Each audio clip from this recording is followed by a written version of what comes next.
How did this start for me? A couple of years ago, myself and a couple of colleagues, we put together a program called Journey to Engagement. And the reason why we put together the program was because companies were having a challenge around attracting and retaining talent. And there was a worldwide shortage of certain types of talent, engineers, healthcare professionals, accountants, and those types of things.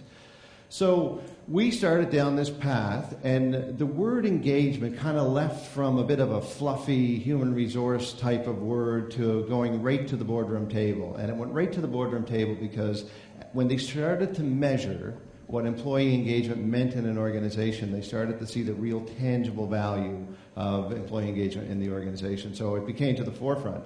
Now, when you're looking at where you're going to hold your event next year, nobody could have anticipated what would have happened in the last year. When we look at the economy, normally we would see the economy would go like from hot to maybe warm to cool to cold. We kind of went from hot to frozen like that. So we didn't know we couldn't see how that would come.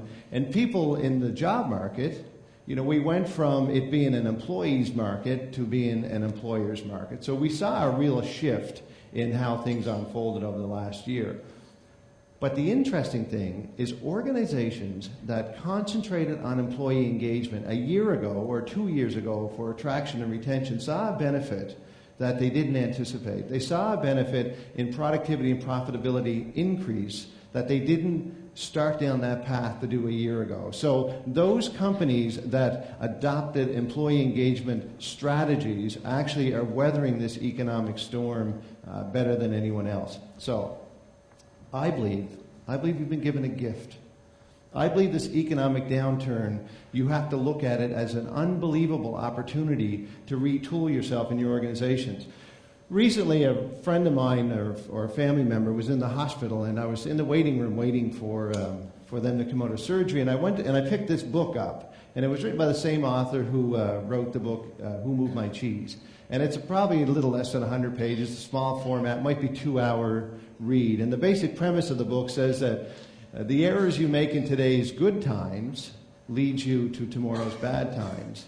And the great decisions you make in today's good times or bad times leads you to tomorrow's good times. So it's pretty easy for us to see the errors that were made that got us to where we are now because it's all over the media.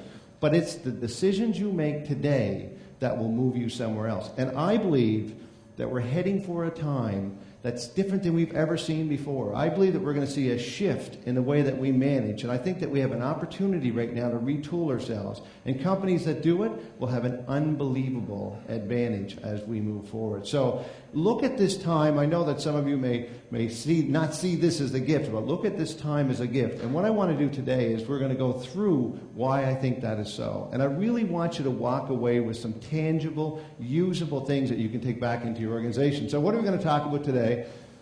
Employee engagement, what is it? What's in it for you? Why it's important? We'll talk about attraction and retention from an employee engagement perspective. When I talk about building a competitive advantage, one of the things I want you to think about is not just a competitive advantage, but how do you get out and compete in the marketplace, because that's going to be a given. But how do you compete for resources in the future? And not necessarily how do you compete against each other for resources, but how do you compete to keep people in your industry? Because that will be a big issue for every industry as we move forward. We're going to talk about the 3 steps in closing the engagement gap, and then how do you get there from here? And then at the end, we'll leave it open for a little bit of questions if you want to ask some questions, because I know you're just dying to get up and participate and ask some questions. I won't do anything that's going to make anyone feel uncomfortable. You won't have to participate in anything that you don't want to do. This is a very, very comfortable, because I know you probably did all the participating you wanted last night when you were going around on your brewery tour. Source of material. I'm an avid reader. I read about 150 pages a day. I love to research, love to read. I love numbers. They sing to me. I love looking at people's surveys and their internal surveys and those types of things. So the data that I have would have come from places like Conference Board of Canada, the federal government. Towers Perrin did the largest customer or employee engagement survey in the world. They surveyed 97,000 businesses around the world. The Gallup organization asked 1 million people 100 million questions. Melcrum, really good, tangible data is what we'll talk about.